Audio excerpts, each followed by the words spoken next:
Finley, our CEO, thank you all so much for being here. Thank you for your participation. Thank you for coming out on an evening. I know it's very crowded. And again, Fred said to our candidates, you have very, very busy schedules. Really appreciate your interest in public service and for being with us tonight. So I also want to note one special guest, someone who is on council, did not need a runoff election. Marina, I'll have to get it.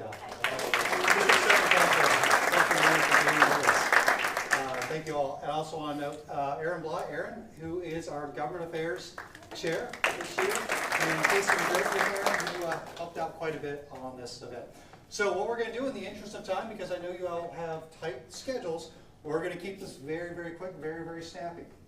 We're going to bring you up, starting with the candidates for mayor. You're going to each make a 1-minute opening statement. Then we're going to ask 2 questions, and you have 2 minutes to answer each question. Rich, raise your hand. Raise your red flag. So when you're getting close to your time, in your 1 minute, your 2 minutes, Rich is going to raise one hand, and then when it's over, that's dead stop. So that's it, cut off. You see the red card. We're cutting you off, turning off your microphone. So we're going to keep it quick, we're going to keep it interesting. The questions are going to be really about how you feel about economic development, the business community, and the future of San Antonio. So with that, what I'd like to do is invite, and by the way, with the candidates, if you don't mind, I'm going to call you by your first names for purposes of this. It's a lot easier and a lot quicker. So I'm going to invite up Gina Ortiz-Jones or Rolando Pablos, our 2 mayoral candidates. Come on up.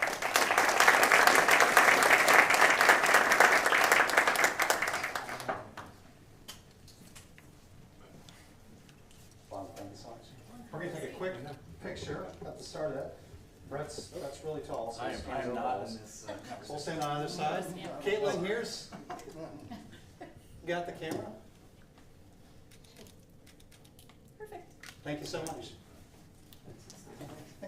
Okay, so let's go ahead and get started. Gina, we're going to start with you. 1-minute opening statement. Great. Well, good afternoon. Apparently my job is to convince y'all I'm not the gay AOC. That was a joke, y'all. No, it's good to be with you all. I'm very proud to be in this race. We're excited about the momentum and really excited about what is possible for our city, right? I grew up on the far west side, proud first-generation American, proud to have served our country in a number of ways. All of that public service, though, has shown me that true national security starts right here at home.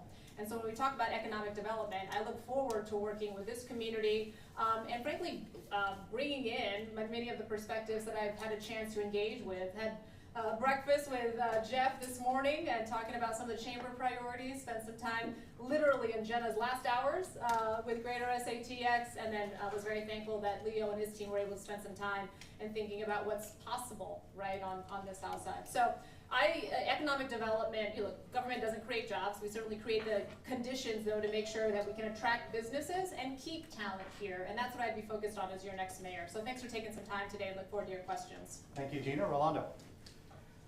So I just saw this. It says it's a SA Current article. It says San Antonio is Texas' worst major city for starting a career. That's not good. We need to be pushing back on this rhetoric. Now, somebody here from Turner Construction? Was there anybody here from Turner? Okay, so I have some good news. My son David graduated this Saturday from UT Austin, and he's taking a job with Turner Construction. So I want to thank you very much. He's starting his career here. So we want to make sure that everybody can have a great career start. And I've been in economic development for 25 years. I've been in the chamber world. I've volunteered for many organizations, and I'm ready to work with you to make sure that we build this economy, create jobs, and most importantly, send out the message that San Antonio is open for business. Thank you. I don't know if this is working, but here we go. We can hear you. Everybody can hear? Right. Okay, Gina, we'll start the first question with you. It's on public-private collaboration, and then Rolando, you'll have the same question. So I won't plan on repeating it. So what role do you see the business community playing in helping the city tackle major challenges like infrastructure, education, job creation? How would you foster more public-private? Look, look, I mean, the business community is a very important stakeholder. You're going to provide the perspective in terms of, you know, what's possible. I think it's leaders' jobs, though, to also kind of push that and say, well, how can we bring down some of the costs of some of these things? Why can't we do this on X side of town versus others? But also, let's be clear about what you also need, right? You need a good pipeline of talent into that. And I think that starts certainly as early as possible to make sure that we are doing all that we can to bring good jobs here, support the folks that are here, and make sure we continue to be competitive. San Antonio, we're the 21st largest manufacturing exporting region in the country. I'd love for us to go from 21 to 17 to 14 to 12. I look forward to working with San Antonio Manufacturing Association, South Texas Business Partnership, all the other stakeholders to make sure we do that. I think it's also really important, though, when we think about economic development, that we're thinking about all the other things that many of you think about in your own lives, right? Which is, can you get healthcare? Can you do all the other things that make us competitive and make our workforce as healthy, as strong, as prepared for the opportunities that we need to compete for as a city? So all of that requires good dialogue with the business community, with the elected officials, and I think that I look forward to that. I think as demonstrated by some of the engagements I've had, certainly with this chamber already. Fight night was great, by the way, thank you. But I think it's important that we have that open dialogue. We are making decisions based on good data and making sure we're getting our share of what's possible, both at the state level as well as supporting the businesses we've got here on the ground. So thanks. Thank you. Rolando, same question. It all starts with relationships, understanding what the community needs. You know, as I mentioned earlier, I've been involved in the business community for a long time, 30 years plus. And as a state official, when I was Secretary of State, I traveled the world bringing investment to Texas. And that required relationships. We have to make sure that our city government and our business community collaborate, work together. Business can't be frustrated by government, and I'm seeing a lot of that going on right now. But most importantly, the big projects, sometimes the only way to do it is through PPPs. And I'll be very supportive in ensuring that we can grow as a city, we can fund those projects with cooperation with the private sector. Great. Second question, we'll start with Rolando and then go to Gina. This is on citywide economic competitiveness. San Antonio continues to compete with other major Texas cities for business investment and talent. What will your administration do differently to make San Antonio more competitive while preserving what makes our city unique? Well, the first thing we have to do is we have to recognize that we have a branding problem. I've been outside of San Antonio. I've seen San Antonio from the outside in, and people believe that our local government is not friendly to business. It's true. So we have to make sure that we change that dialogue with ridiculous headlines like the one I just read. We have to push back on that because perception becomes reality, and we can't have that. You know, I will bring my 25 years of economic development experience, job creation. I've created thousands of jobs. I've been able to go around the world and bring investment here. And let me tell you, relationships are so important, not only with our state, but our federal level, and also in Mexico City. So I'll bring all that to the table. I think it's very important to keep what we have here, our charm, our heritage. We cannot sacrifice it. We need responsible development. But, you know, other communities have been able to do that, and we can do the same thing. Thank you. Gina? Yeah. When I think of citywide development, I think about the conversation I had with Jenna and her team. And as they're relooking their 5-year strategy, they were very clear about some of the sectors where we are currently and where we expect to see some of that growth. And they had their kind of little dial of each of the phases there. And I said, well, where does the mayor play in that? How much does the mayor play in that? And they said, as much as you want. I said, say less, right? I look forward to being an ally, an advocate, and making sure that we are bringing great jobs to our community, whether it be on the defense side. I just served as the Undersecretary of the Air Force. I know what that community is looking like in terms of defense missions. One of the areas I think is really important for exploration is defense space, on the manufacturing side in particular. But then once you do that, anybody that's tracking that industry knows that the real opportunity there is on the commercial side. Right, so how can we really lean into the advantages that we've already got here as Military City USA with the intersection of our manufacturing, and then really lean into some of the other things that the governor is looking at. Us being a cyber command headquarters, again, just having worked in national security, I know exactly why that's important and how we can continue to be competitive and bring those here. So I bring a different mindset, but certainly a willingness to be the best advocate that we can be for our city. Well, I'll remind everyone here that one of these two folks is going to be our mayor for the next 4 years, one of the largest cities in the United States. Thank you so much for your willingness to serve with your answers. Okay.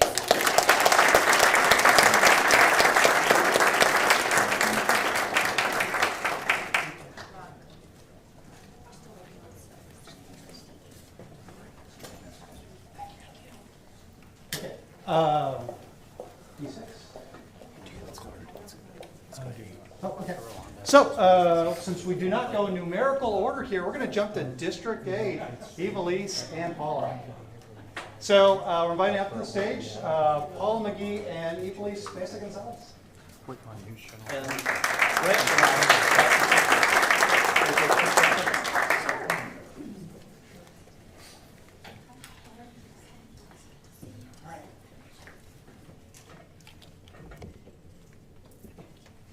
all right, you both know the drill. It's a 1-minute self-introduction, but guess what? You're going to get 2 different questions. So if you're taking notes, the first round of questions, they'll be completely different. No zingers in there. But we'll start with you, Paula, and give a 1-minute introduction, and then Evilise. Is it working? Yes. Okay, good. Okay, Paula McGee, I'm super excited to be a part of the runoff in District 8 and happy to be a part of this conversation today. I believe that it's been 8 years since we've had an open seat in District 8, so it's a real opportunity for real change, and I want to be a part of that. I think that really there's not a lot of difference maybe between my opponent and myself on the important issues. I think that we both agree that public safety is important, better infrastructure is important, city services are important. I happen to believe that we need better stewardship of your tax dollars, but I believe that the question is going to be who is the person that you can trust to be the person that's going to bring about the change that's needed. I am done with my time. Evilise. Hi everybody, Evilise Mesa Gonzalez. It's good to see you all here. Thank you for hosting this event. Born and raised in San Antonio, and my family and I have lived in District 8 for 15 years. I've spent over 15 years in local government, most recently as Chief of Staff to our mayor. From 2018 to 2021, I served in the mayor's office, which gave me a ton of experience to really understand the local issues, right?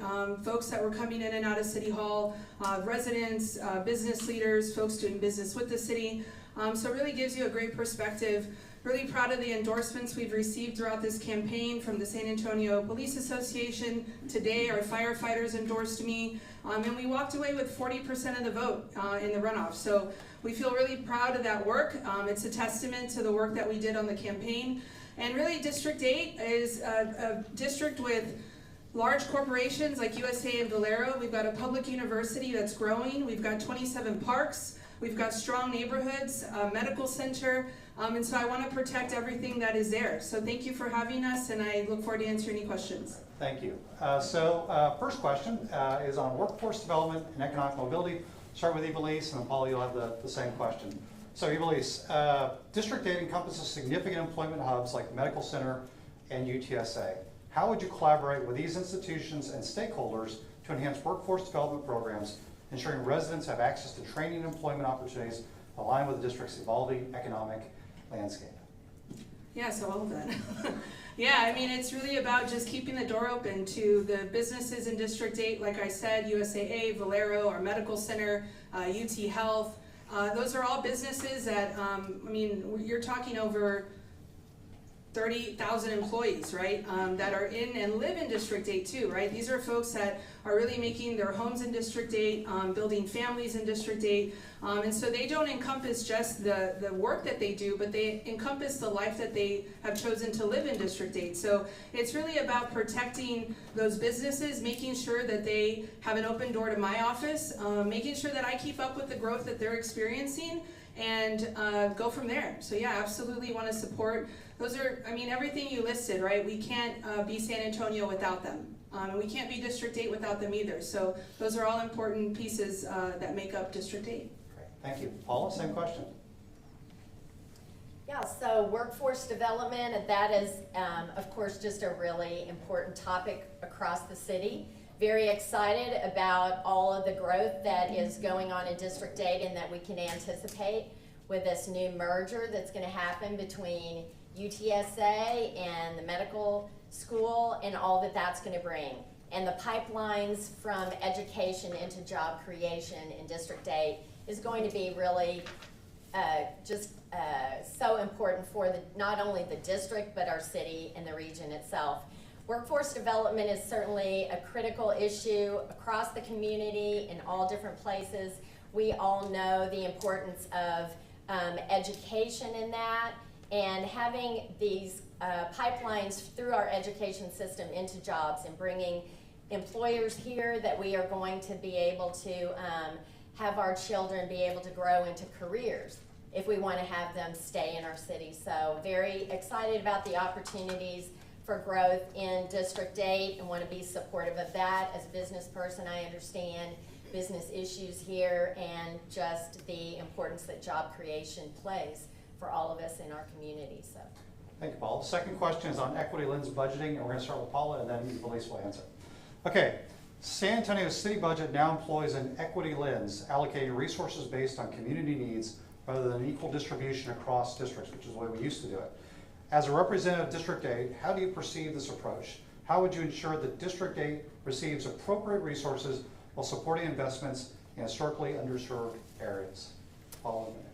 right, so the equity lens is certainly what the city has adopted in recent years, and as the councilwoman for District 8, I will be wanting to make sure that District 8 is getting its fair share of the resources that are allocated for the things that we need and the growth that's happening in District 8. I certainly understand the importance of being able to utilize resources in areas of our city that need extra assistance, but I believe that it's really important for us to focus on the needs. And I will be the councilwoman in District 8 for the people and businesses in District 8 to make sure that there are many issues that I have learned of as I have been out in the community, projects that have been delayed, places that investment has not been made for the needs within our community. So my first priority would be for the people and businesses in District 8. Thank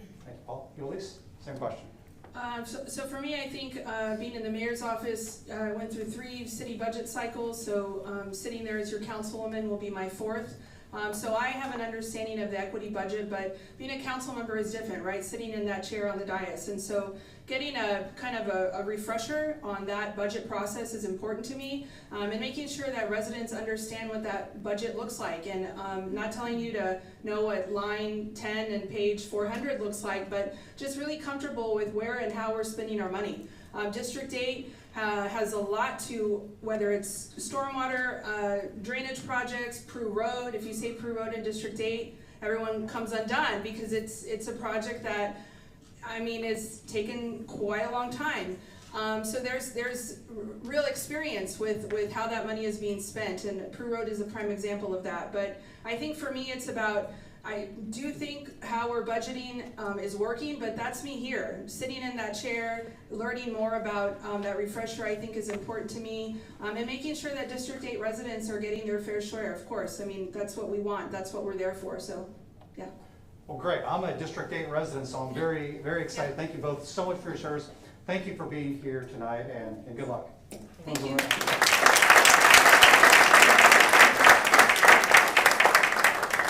Okay, I think we'll go to District 1 now. All right. Okay, so I'd like to invite up Patty Gibbons and Sid Clark. Keeping all on your toes. It's like, what number are we going to pick? We're going to take a quick pick. Oh, picture. Picture. You can take it with the microphone.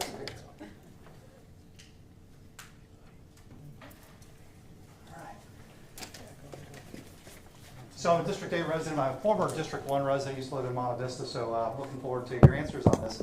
Like the other candidates, you chip a 1-minute opening statement, which has got the red card ready to go. So we'll start with the incumbent, Councilwoman Clark. Sook. Thank you so much. Thank you all for being here today. It has been my honor to serve as the District 1 City Councilwoman for the last 2 years. Like I've said in so many previous meetings so far, that it has been like drinking from a fire hose. And Evilise kind of just mentioned it. It takes a lot to learn in the first couple of years, but we have built a really strong team and are excited for what we're going to be able to accomplish in our second term. I think what's most important that we've seen is building the relationships with additional council members, with city staff to get the job done. No one council person can work alone in a silo. And we've demonstrated that we're able to do that, build strong relationships with the other council colleagues, because even just yesterday we put out a CCR in partnership with Councilwoman Alderete Gavito and Councilwoman Castillo to really look at our Public Works Department to analyze what's been going on over the last couple of years. So building the relationships I've demonstrated success in and partnering with you all, the community, to move District 1 forward as we head into this really important second term. Thank you, sir. Patty? Well, good evening, or good afternoon, really. Patty Gibbons, and I really launched my campaign to focus on neighborhoods and the relationships in neighborhoods and communities here in District 1. We're a historic district, so we have some people who've already gone before us, maintained and kept it alive, really a lot of our history. But I'm also a small business owner. I've been in business for 30 years. My husband and I own Gibbons Surveying and Mapping, and we've seen some of the groundwork of putting those monuments in place. In fact, when Tri-Point came out many years ago, I know that's 20 years ago, but when Tri-Point came out, it was the land surveyors that went out and said, well, we don't want to lose these monuments. They're going to dig up Houston, and we don't want to lose those monuments. So what they went out, the association went out to maintain them. So maintaining who we are, the identity of who we are, and why we got here, I think is very significant. It helps us to go forward in a more positive and a vibrant way from here on out. Thank you, Patty. So 2 questions. Patty, you'll answer first, and Sook, you'll answer second. Same question. The first question is on small business sustainability. District 1 includes the urban core of many small, locally owned businesses. What specific policies or resources would you champion to help these businesses thrive amid rising costs and displacement pressures? So Patty and then Sook. Okay. Well, 30 years, we went through 3 recessions. We actually started business in '91 during the savings and loans when that thing came out. And then we went through the 2010, I'm sure many of you experienced that recession at that time. And then of course we had COVID. Those are 3 significant parts to get through for a business, and they're difficult. But the way that we got through it, and I think others and the city council can help, is to watch your budget. And we have to be a good example of that for city council. Do we watch the budget? It doesn't necessarily mean spending or cutting. It does mean how to watch our spending. I can remember we were met with, well, we need to stop blue lining, because blue lining was no longer, well, the machine worked though, and it was paid for, and it was still able to produce drawings instead of going to black line where we had to buy a machine. So it's really kind of working with businesses on the knowledge and the experience that I have to bring those, and 37% of those in District 1 are just mom and pop stores, and they need a lot of hand holding maybe, and a lot of support, and a lot of love. So, same question. Yeah, so I don't know if any of y'all remember St. Mary Street, but a lot of my small business owners in the district do. And when I came in, we worked really closely with them to figure out what are the biggest barriers, why do we see so many small businesses shutting down? And the number one reason they told us was construction, that we're not doing construction efficiently and quickly enough, which is why we passed our big policy earlier this year to work in partnership with CPS and SAWS to ensure we know where things are underground to get these projects done on time. Whether that means giving incentives to these contractors, we have to get in and get out to stop hurting our small businesses, because the $10,000 community construction, small business construction grants we give them are a nice gesture, but they're not really moving the needle for our small businesses. So we're working on policy and real policy to help ensure that we're getting out of their way as quickly as possible. But the second thing we're doing in our office is working to see what we can do in our own locus of control. We launched a Shop Small holiday guide where we went out and looked at our some of our favorite District 1 businesses to show people where they could shop. We also launched a District 1 loyalty card where you could go to 10 F&B restaurants and get a District 1 prize. And then this summer, we are looking forward to launching a music in business pilot where we're gonna fund musicians to go out in the summer months where y'all don't wanna go sit on a patio, listen to some live music that District 1 is gonna fund for our local businesses. Thank you, Sook. Second question, and Sook, you'll answer first. This is on balancing development and neighborhood preservation.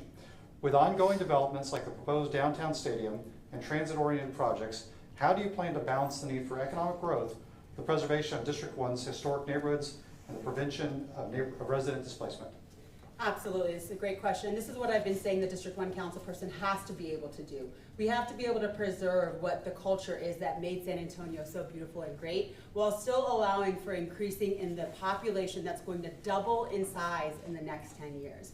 And we can't tell the next family that's coming in, oh, go out and live in the suburbs because that's the only place that you can afford to live. We want them to be able to live on the Green Line, take the bus down, enjoy the amenities downtown, whether it's watching a game or going to a great restaurant or being in the park, a free park where you can enjoy the experience. That should be accessible to every resident and not just a few folks. And so that's what we will always continue to focus on, is how do we continue to do that? And one of the ways we've demonstrated that with the transit-oriented development framework that we passed is that every single property that gets built has to fit in the historic overlay. So the historic overlay comes first. If you want to build a fourplex, wonderful. It has to go through HDRC and go through the exact process that any other historic building has to as well, and that will preserve the character. In addition, we want to make sure that everyone gets involved and engaged in the development of whatever is coming next, and having a seat at the table for Project Marvel is such an important way for us to do that. We're going to push an infrastructure bond and a housing bond to make sure we're addressing our streets and sidewalks and addressing affordability for housing, because if we do Project Marvel without those two things, we will truly have lost. And I've reiterated that to Eric, the team, and we'll continue to echo that throughout the entire next year or however long it takes to get this project done right. Thank you, sir. Patty, same question. Well, I'm in Greater Harmony Hills Neighborhood Association right here behind me. We're 60 years old. We had a celebration of our heritage and how we've been born and kept ourselves a historic neighborhood, but we don't have a historic overlay. So that zoning is going to affect us totally different from those who do have historic overlay. And if we're going to talk about, we're going to have an open dialogue, or you will be able to talk about zoning, those are huge, huge things to overcome. Many of you have probably been through some zoning cases, and it takes time and it takes a lot of, well, you got to have a really good conversation with the zoning commissioners to try to get something passed. So these are not easy hurdles that she has created with the TOD and the Green Line. The TOD is an invasive zoning project, and it will affect multiple neighborhoods, starting at Greater Harmony Hills right here, all the way down to Lavaca. Some of them like it, some of them will be able to adapt to the change, most will not. The disruption it will cause. So that relationship with the neighborhoods is going to be critical. Listening here and listening here. I've been in San Antonio for 43 years. I came here because of the culture and the vibrancy and the small town feel that it had, because I'm from a small town. I want that to stay and remain. Is that possible with this Green Line? We will see. Thank you very much. And let's give them both a round of applause. We appreciate your time. Thank you for your service. Next, we're going to go to District 6. So let's get Rick Galvan and Kelly and Thomas coming up.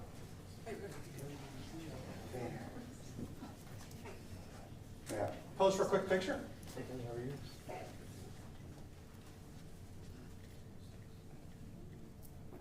Great. So by this point, you know the drill. You get 1 minute for an opening statement. Rich is the timekeeper.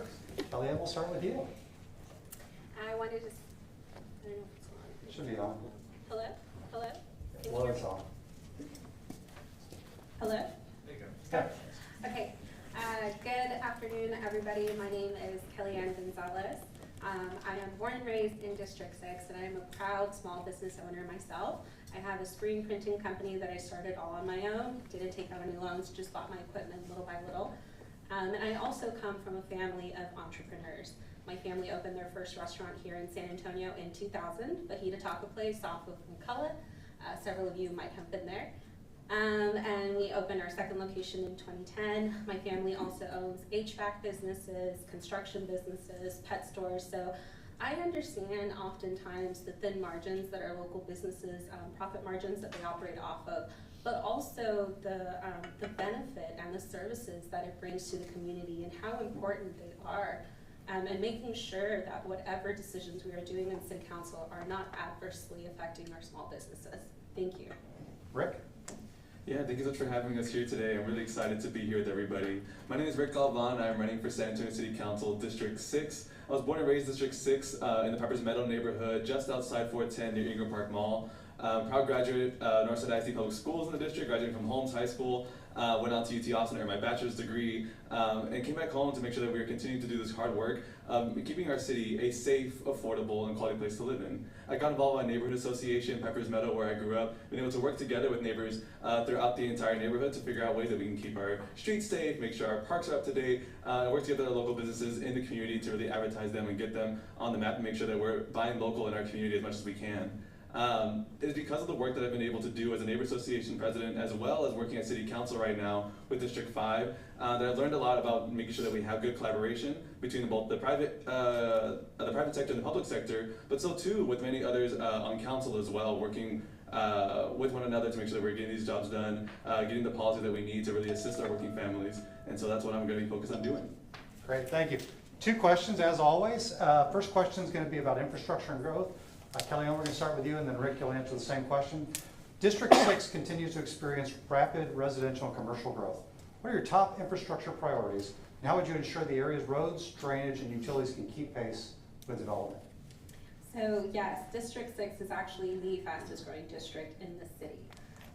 And as several of you may know, in the 2022 bond, there was allocations for the Culebra Road inside of 410. And so one thing that I will be looking for in the 2027 bond is making sure that we are prioritizing Culebra between 1604 and 410. And another thing about that part of Culebra, that is where a majority of our small local businesses are located in District 6. And so I want to make sure that while we are preparing our infrastructure for that continued growth, that we're having good communication with our small businesses, letting them know about the timelines, letting them know about the process, and involving them into that conversation, because the very last thing that I want is for any small business to be run out of District 6.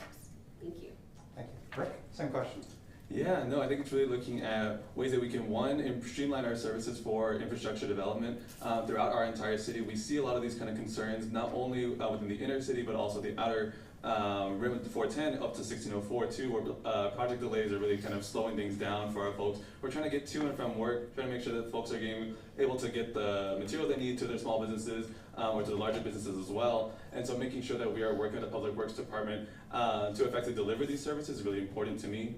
Beyond that, making sure that the 2027 bond, we have an infrastructure bond that really delivers for our working families and our neighborhoods that have oftentimes been left behind in our communities, particularly on the inner west side of District 6, but also looking at other places that had kind of been left behind as well, whether it's on drainage improvements or it's on streets and sidewalks, to make sure that folks are able to get around a bit easier, connecting to the trails, connecting to the bike network throughout the district, and making sure that folks are able to get around by foot, by bike, by bus, and by car as well in a safe manner. That way they can really find different ways to get to the places they want to go, get to the jobs that are being created here, as well as working with VIA to expand the VIA Link service up north, where it's a bit harder to get regular bus service, but folks also rely on public transportation, both young, our seniors, and our working families too. Make sure they can get to school and to work in an effective manner. It means making sure that we're expanding these transportation systems, as well as improving our infrastructure so it's safe and easy to connect to one another through the transportation systems.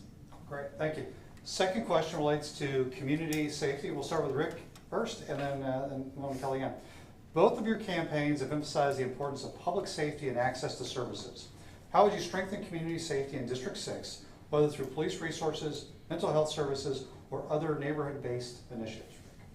Yeah, thank you for the question. When I think of public safety, I often hear from residents that are looking at ways to not only stop the bleeding, but also address the real cycles of crime and violence that we're seeing in our communities. And so what that looks like to me is making sure that we have a holistic public safety system that fully supports our first responders, making sure that they're able to quickly and effectively respond to emergencies as they happen in our communities, but so too investing in our mental health resources, our animal care services, our violence interrupter teams, and our workforce development issues as well, or solutions as well, to make sure that we're really addressing the underlying issues of crime and violence in our communities. And so working together on those pieces is really important to me, making sure that we're scaling up a lot of these services to reach some of these parts of District 6 and the parts of our city where they maybe typically don't, whether it's our Stand Up SA program or our mental health outreach services or even our homeless outreach teams. Making sure they're well funded and well resourced to really get to the places they need to go proactively is important to me. And that's why I'm really excited to be endorsed by our constable in the area, in Precinct 2, Leticia Vasquez, because we understand that we have to make sure that we're looking at both sides of public safety in a holistic way to really deliver on these pieces and address public safety in the long term. Thank you. Same question. All of the above. You know, when we think about public safety, really what it comes down to is that people want to feel safe inside their homes when they go to sleep at night. And the reality is we are never going to be able to afford a police officer on every corner. And so I think that, you know, there is a certain amount of personal responsibility when it comes to talking about public safety, when it comes to keeping yourself and your neighborhood and your neighbors safe. And that starts with communication. And I think that, you know, last several years, the relationship between our police officers or safe officers in our communities have really deteriorated.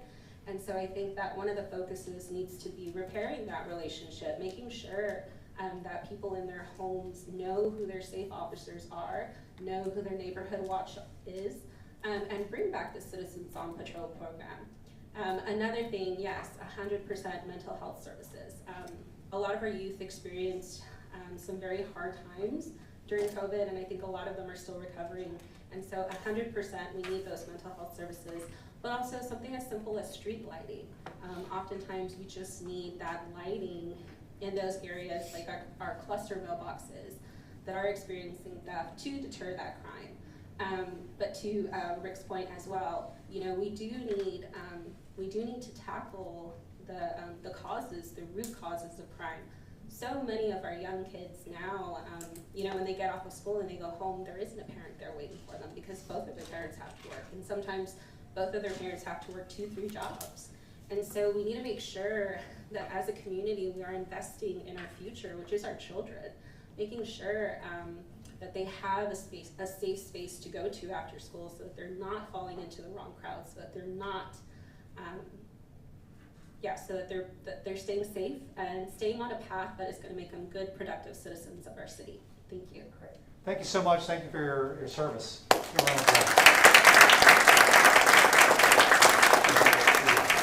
And District 9. So we've got Angie Taylor out on photo and Misty Spears. And Brett and I are going to pose for a picture with you all. One more picture. Okay, full disclosure for everybody in the room, they were at our government affairs program last week and answered a lot of these questions. This is easy, you gotta warm up now. Thank you all. You all know the drill by now. You each get 1 minute. Angie, we're gonna start with you. Opening statement, then go to Misty. Okay, hello everyone. I'm Angie Taylor Aramburu. Thank you so much for having us here tonight. So I'm a small business owner, and my background and master's degree are in nonprofit arts management. That took me to New York City, where I managed theaters, multi-million-dollar theaters in New York. I also worked as a consultant doing feasibility studies for performing arts centers across North America. And I did so during the 2008 financial crisis, so I have some very applicable experience that may come in handy in the next year. Beyond my professional experience, I should mention my small business is a fitness company, and it has been featured in the New York Times, on the Today Show, and in the Wall Street Journal, so I know a little bit about building and growing a small business. I'm also very active in the community and have served in many leadership roles on the PTA. I've been on the Mayor's Fitness Council for 8 years, promoting public health and wellness, and I look forward to your questions. Thank you. Thank you, Angie. Misty? Well, hey y'all, I'm Misty Spears, and I am running for District 9 because that is my home. I've lived in District 9 for 35 years. I grew up there, went to Churchill High School and Christian School at Castle Hills, and I raised my family in the same area that I grew up in the Encino Park area. I am the Director of Constituent Services for Commissioner Grant Moody. I took that on after my husband had a law practice, so we also had a small business, but now he's a justice on the 4th Court of Appeals. And in my service for Commissioner Moody is where I really learned that I have a good pulse for District 9 and the needs there, because I talked to the constituents already, and I already know how to solve a lot of the problems that we see coming up. I love District 9. It's very personal for me. I think my top 3 are public safety. I care about reducing spending of your tax dollars and lowering our tax rate. And I care about economic growth for San Antonio. So, Misty Spears, District 9. Great, thank you. So 2 questions, as always. The first question is about affordable housing and zoning, and I'll go to you first, Misty, and then Angie, they'll answer the same question. Affordable housing is a contentious issue, or can be a contentious issue, in District 9. What is your vision for addressing affordable housing in D9, and how would you navigate the challenge of zoning and community concerns to implement your housing policies? Well, I do this already. We've had some town halls. This is a big concern in District 9. A lot of NIMBY is going on in District 9 when it comes to affordable housing. There's about 4 or 5 already multifamily housing neighborhoods in District 9. And we've seen a couple recent applications get pulled back because they can't meet the density requirements. However, affordable housing, or housing affordability as I like to call it, is essential. We have people that are coming out of school that need a place to live. We also have seniors that are going to be needing, maybe they're going to be on a fixed income and they're going to need a place to live, and they want to be around their families. So this is really an important thing that we need to address in District 9, and I'm ready to do that. And I think a lot of that's about communication with our residents and with the communities, and being very transparent and accessible, and talking with developers and making sure we're meeting the needs. Preserving the integrity of our neighborhoods is top priority for all of our residents as I've been at the doors. So those are the things I'm going to focus on, and I think we can do all of that. We can do all of that really well for District 9. Thank you. Thank you, Misty. Angie, same question. Yeah, so we need housing at every income level. We need affordable housing, we need market rate housing, we need single family housing, and we need multifamily housing. And we need to look at the data, see how much we need, and then be responsible in providing that. An article just came out, I think it was in the past week, saying that home ownership is just becoming impossible for parts of our population, and renting is more affordable. And that's just a fact of life. And if we want our first year teachers, our police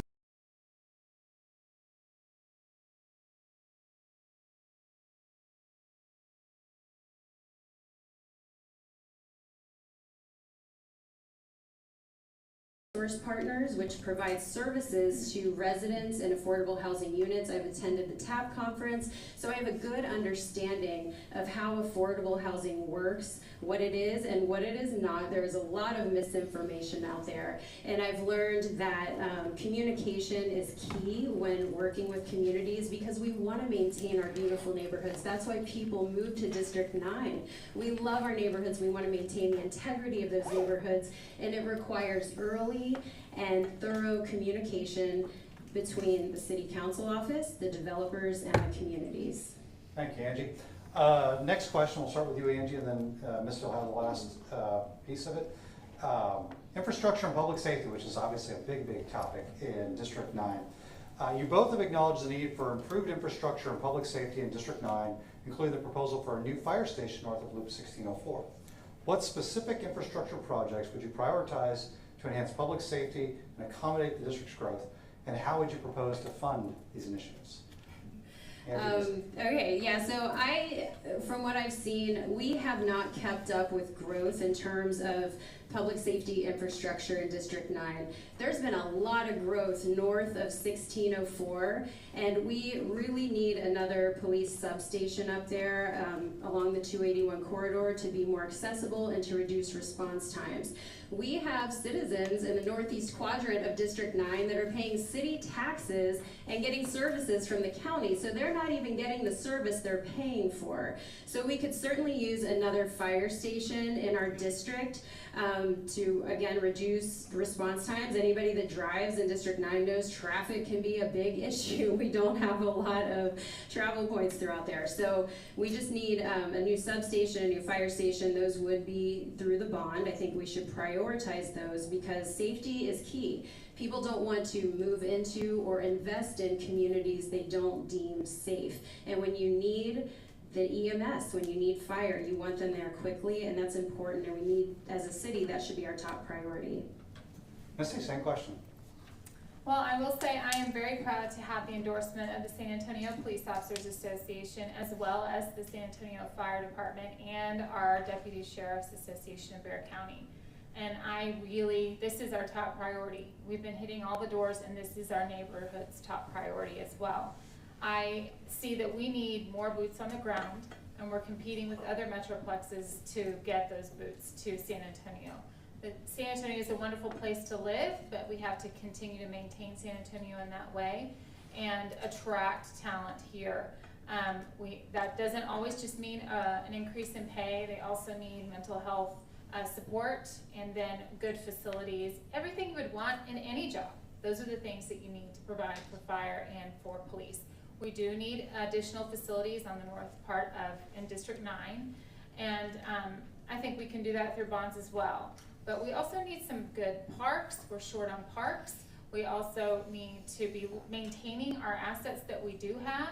I don't think we need to be looking at deferred maintenance. I do believe that we need to have our dollars that we can spend in District 9 and maintain the things that we have. But quality of life for District 9 is going to be key, and all of San Antonio, actually. Everybody needs these things. So those are the things I'm going to be advocating for, and I feel very strongly about, and I think all of you do too. So thank you. Thank you. Let's give them a round of applause. Thank you all so much for your service. So this concludes the formal portion of our program. But for the candidates who are still here, I see Rick, Kellyanne, Misty, Angie, who else is still here? Want to stick around and mingle with the folks. Again, I want to thank Zach. I don't know if we have any closing remarks, but I want to thank Zachary for hosting us. I want to thank all of you for being supporters, all of our sponsors, and all of you for being engaged in this process. But I particularly want to thank, again, the candidates for your service, for what you're willing to sacrifice, what you've already sacrificed during the campaign, just to put yourself up for public office. So with that, anything else? Yeah, just to reiterate our appreciation on behalf of the Metro SA Chamber, our board of directors. Thank y'all, both attendees and candidates. As Rob mentioned, craziness. Candidate forum today was fast and furious, kind of like the runoff election that I know it's a sprint to the finish line for all of our candidates. So again, thank you all for carving out about an hour of your day today, and best of luck to those here and then those who had to exit early. To wherever else you're going with your other forums for the rest of this evening and the week to come. Thank you all, and look forward to working with you in the future. Thanks, everybody.